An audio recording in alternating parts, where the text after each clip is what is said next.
Hello everyone, I hope you are doing well. So आप सब कभी न कभी दूरदर्शन की पॉपुलर टेलीविजन शो देखे होंगे। कभी न कभी शक्तिमान, रामायण या फिर और जो वेरियस सीरियल्स उसमें बना करते थे। फॉर एग्जांपल चंद्रकांता हो गया, चित्रहार हो गया, जो कि हर संडे कहीं न कहीं 7 बजे के टाइम में आता था, हमें जहां तक याद है। विक्रम बेताल हो गया। तमाम जो सीरियल्स थे उस वक्त के इतने पॉपुलर, यहाँ तक कि जब रामायण चलती थी उस वक्त सभी फैमिली पर्संस एक साथ बैठकर रामायण महाभारत ये देखा करते थे। लेकिन एक खास बात पता क्या थी? उस वक्त हमने कभी फोकस नहीं किया कि चैनल का लोगो क्या है, चैनल का लोगो का कलर क्या है, ये कभी हमने नोटिस नहीं किया। लेकिन फिलहाल अभी जो खबर निकल के आ रही है कि जो दूरदर्शन है इसके लोगो को लेकर जो खबरें हैं वो निकल के आ रही है, आगे हम बात करेंगे। और ना एक खास बात उस वक्त ये थी कि उस वक्त हमारे पास में और आपके पास भी कहीं ना कहीं 1990s के अराउंड हम बात करें 1992, 38, 2000 तक में ऑलमोस्ट मतलब मेजोरिटी ऑफ द जो घर थे उनके पास में ब्लैक एंड व्हाइट टीवी थी। इसलिए मालूम चलता नहीं था कौन सा कलर सैफरन है, कौन सा ब्लैक एंड व्हाइट है, कौन सा ग्रीन है, कौन सा ब्लू है। लेकिन जब से कलरफुल वाली दुनिया आई है उसके बाद से ना हर एक कलर पर नोटिस किया जाता है। फिलहाल अभी यहाँ पर अपडेट ये है कि दूरदर्शन का जो लोगो है इसे सैफरन कर दिया गया है। अपडेट जो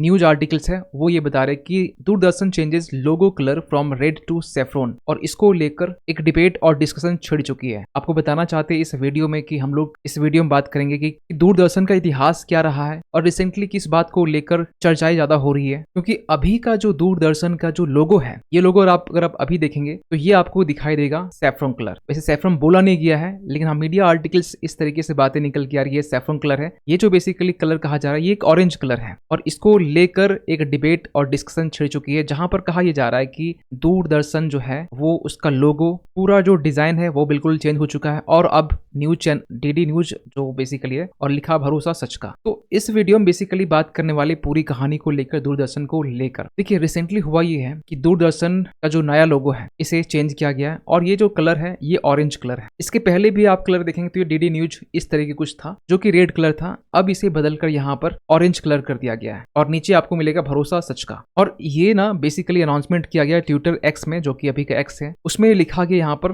while our values remain the same we are now available in a new avatar. आप यहाँ पर ट्वीट दे सकते हैं डीडी न्यूज की तरफ से, while our values remain the same we are now available in new avatar. और नीचे और लिखा गया get ready for a new journeys like never before, experience the all new DD News. इसके बाद नीचे लिखा गया एक्यूरेसी, इसमें ज्यादा फोकस किया गया के ऊपर में, स्पीड के कंपैरिजन में फैक्ट्स के ऊपर ज्यादा फोकस किया जाएगा ओवर क्लेम्स, और ट्रुथ के ऊपर ज्यादा फोकस किया जाएगा as compare to the sensationalism. और ये पहली बार नहीं है कि लोगों का जो कलर है वो चेंज किया गया है, क्योंकि जब से दूरदर्शन आया है 1959 से, उसके बाद से अब तक 4 बार ये मिलाकर करंट वन में मिलाकर 4 बार ये कलर चेंज हो चुके हैं। Blue, yellow, red. आपको बताना चाहते जब ये बना था ना जिस टाइम में, उस वक्त इसका कलर ऑरेंज ही था, इसे आज सैफरन कह रहे हैं। उस वक्त इसका कलर ऑरेंज ही था, जहां ये बेसिकली जो आप देख पा रहे होंगे दूरदर्शन सत्यम शिवम सुंदरम। इसके बाद में ये ब्लू हो गया, नेशनल नीचे लिखा आपको देखने को मिला होगा। जिस टाइम में शक्तिमान जैसे सीरियल आया करते थे उस टाइम का ये बेसिकली था लोगो। और उसके बाद में डीडी न्यूज आ गया इस तरीके का फॉर्मेट, और उसके बाद में लेटेस्ट ये आपका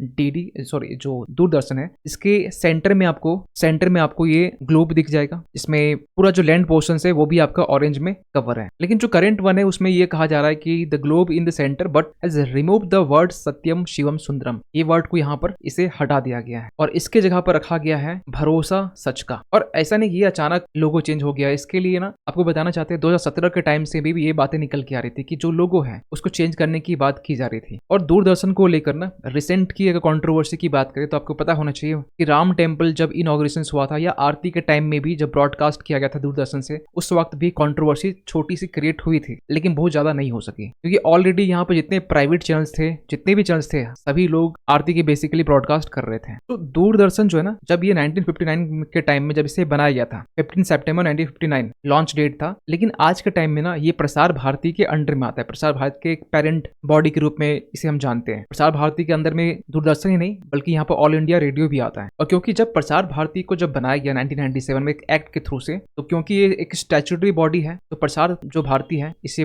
बाकायदा कहीं पार्लियामेंट से एक बिल के थ्रू से पास करके बनाया गया है, जो एक पब्लिक सर्विस ब्रॉडकास्टर है हमारे देश के लिए। इसका मेन ऑब्जेक्टिव कहा जाता है कि ये दूरदर्शन और आकाशवाणी से आप ऑल इंडिया रेडियो कहते हैं, इसे ऑटोनॉमी प्रोवाइड करना है, और अल्टीमेट जो इसका ऑब्जेक्टिव है ये पब्लिक को एजुकेट और इंटरटेन करना। एजुकेट इन द सेंस कि आपको पता होना चाहिए कि किसान के से रिलेटेड यहाँ पर जो प्रोग्राम है वो चलाए जाते हैं, एजुकेशन से रिलेटेड जो प्रोग्राम है वो चलाए जाते हैं, इंटरटेनमेंट के रिगार्डिंग जो प्रोग्राम है वो भी चलाए जाते हैं। और जब 1997 का टाइम में जब प्रसार भारती इफेक्टिव हुआ तो इसी के अंडर में यहाँ पर दूरदर्शन और ऑल इंडिया रेडियो को रखा गया, और उस वक्त से लेकर अब तक प्रसार भारती को कंट्रोल करती आ रही ministry of information and broadcasting, जो कि रिसेंटली अब मिनिस्ट्री है अनुराग ठाकुर। लेकिन जब 1991 के टाइम से जब प्राइवेट टेलीविजन वाले आए, उसके बाद से दूरदर्शन के जो व्यूअरशिप है वो कम होना स्टार्ट हो गए। तो अगर हम दूरदर्शन की हिस्ट्री के बारे में बात करें तो सबसे पहले आपको बताना चाहते हैं कि दूरदर्शन का सबसे पहला जो ब्रॉडकास्ट है या फिर बोल सकते प्रसारण बोल सकते हैं, उस वक्त तो ये एज ए रेडियो के फॉर्म में काम कर रही थी। 15 सितंबर 1959 का वो डेट था। लेकिन ओवर द टाइम आपको पता होना चाहिए 1965 के टाइम आते आते दिल्ली में यहाँ पर एक वीक में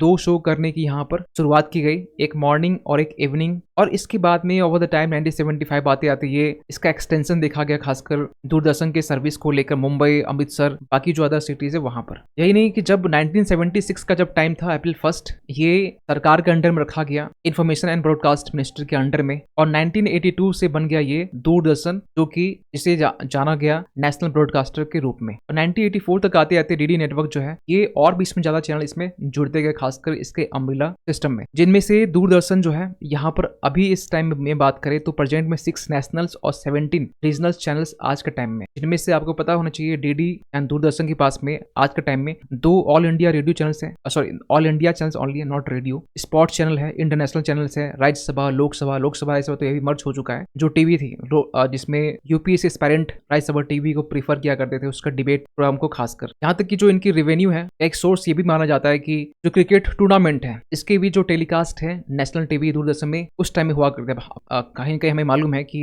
1998 की टाइम हो गया, 97 के टाइम में, इस टाइम में इंडिया और पाकिस्तान के मैच था, हमें याद है, और उस वक्त मेरे घर में भी ब्लैक एंड व्हाइट टीवी था। खैर, लेकिन इन सब चीजों को लेकर यहाँ पर रिस्पांस भी आया, जो 2012 से लेकर 2017 तक के बीच में जो प्रसार भारती के सीईओ रह चुके हैं जवाहर सरकार, इन्होंने यहाँ पर अपने साइड से ये कहा है, it hurts to see the saffronisation of Doordarshan logo, और ये इलेक्शन के जस्ट पहले किया जा रहा है ताकि वोटर्स को इन्फ्लुएंस किया जा सके। यहाँ तक कि इन्होंने ये भी कहा है, it's not Prasar Bharati, it's प्रचार भारती। यही नहीं, बहुत सारे पॉलिटिशियन की तरफ से भी यहाँ पर प्रतिक्रियाएं आ रही है। यहाँ पर एमके स्टालिन की तरफ से भी अटैक किया गया और कहा गया ये फासिज्म है, जिस तरीके से मुसोलिनी थे फासिज्म के फाउंडर, तो इनसे कंपैरिजन किया जा रहा है। यहाँ तक कि ममता बनर्जी की तरफ से भी कहा जा रहा है कि एक पॉलिटिकल एजेंडा है जो बेसिकली बीजेपी चलाना चाह रही है। लेकिन इसके रिस्पॉन्स में अभी करेंट के जो प्रसार भारती के सीईओ हैं गौरव द्विवेदी, इन्होंने यहाँ पर ये कहा है कि जो लोगों आपको देखकर बेसिकली आप जो सेफनाइजेशन कह रहे हैं ये बेसिकली एक ऑरेंज कलर है, ना कि ये सैफरन कलर है। और ये भी कहा गया, it not just the logo that we have change, the entire look and feel has been upgraded. Only logo नहीं, पूरे जो लुक है, इंटायर लुक और फील दोनों को यहाँ पर अपग्रेड किया गया है। लेकिन क्वेश्चन मार्क उठाने के लिए तो क्वेश्चन मार्क उठ सकता है, बहुत सारी चीजों में क्वेश्चन मार्क उठ सकता है, क्योंकि अगर आप देखेंगे कि उगते हुए सूरज को ये भी सैफरन कलर का होता है, आप सैफरन भी कह सकते हैं, आप ऑरेंज भी कह सकते हैं, या फिर आप ऑरेंज कलर जो